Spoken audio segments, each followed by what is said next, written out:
Guys, if you're looking to buy one of these newer trucks, one of the things that is driving me nuts about how they are all coming from the factory now is the fact that they don't have inner fender liners. I mean, with as much money as you spend on one of these things, you would think that it would at least come finished. Oh yeah, that's more like it. Way better, way cleaner.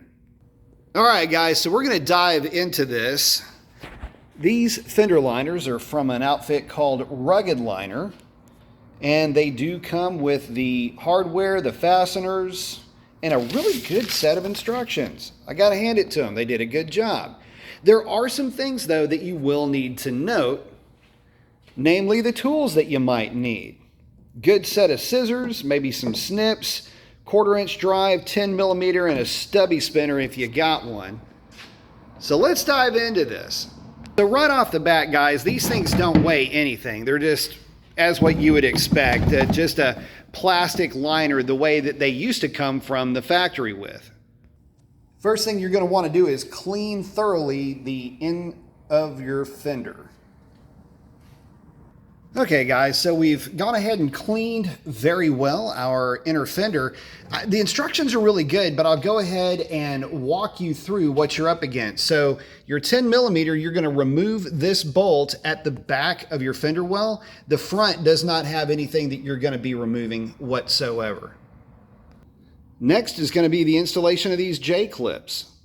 They go in this orientation with the little nipple facing towards the back.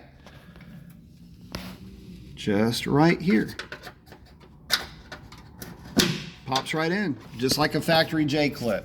And you're gonna do that to both sides, just like that.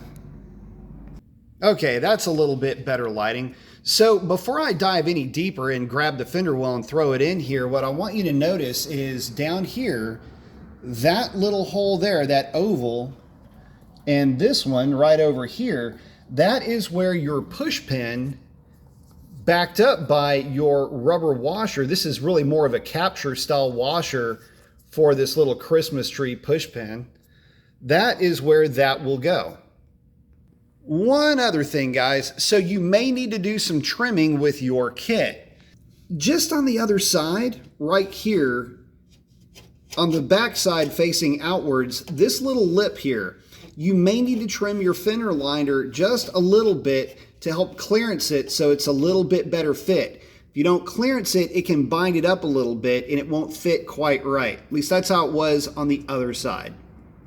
Okay guys, so the fender liner is temporarily in. No need to remove the tire or anything like that. It pops right in, but we are gonna need to do a little bit of trimming right here to get it to fit just right.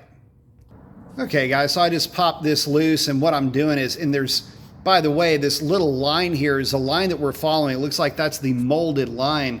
Again, that's just where we're going to be trimming. So trim back to that line. I'm using the snips to get it started. I'll use those scissors to clean it up. Well, it looks like I'm just going to keep using the snips and treating this thing like a giant zip tie. There we go. We'll just keep working it like that. All righty, way cleaner. Now, it might take you a couple of tries just fiddling and fussing with it, but don't sweat it. You'll get it. Super easy stuff, guys. All right, guys, next, grab a couple of those rubber washers and the supplied bolts and go ahead and start getting her all buttoned up. All right, guys, as I was installing that factory bolt back where we found it, I did notice that on the passenger side, keeping in mind there are differences from one side to the next, I will need to do some trimming. I've got some rubbing of the inner fender liner on that leaf spring.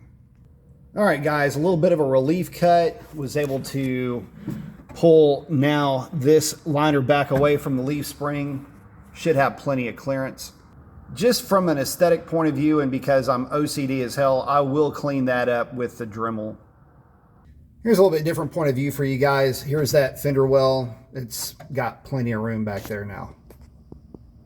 And guys, just for reference, you don't run into that problem on the driver's side because of the shock placement. The shock placement goes back towards the rear of the truck on the driver's side. However, as you can see from this angle, it's on the completely other side of the axle going towards the front of the truck. That's why the two fender liners are different. There we go, guys. All right, I know that satisfies some of y'all's OCD. I came in with an 80-bit small cartridge roll on the Dremel on the rat tail. Got in there and cleaned that up a little bit so it didn't have any jagged edges or anything like that. Okay, guys, next step on the install is, remember those little eyelets we were talking about? Well, that's where your little Christmas tree push pins go. But if you notice, yeah, the eyelet is a lot larger. That's why you got these little rubber guys right here. I can't do this with one hand, so let me knock this out and I'll show you what it looks like. There you go. Once you work that little rubber washer around the push pin, it'll hold it just fine in place. It's not going to go anywhere. And we're going to do the same for the front. And there you go, guys. Job done. I hope that helps you out. Get out there and clean up your trucks. That's a wrap. We'll catch you on the next one.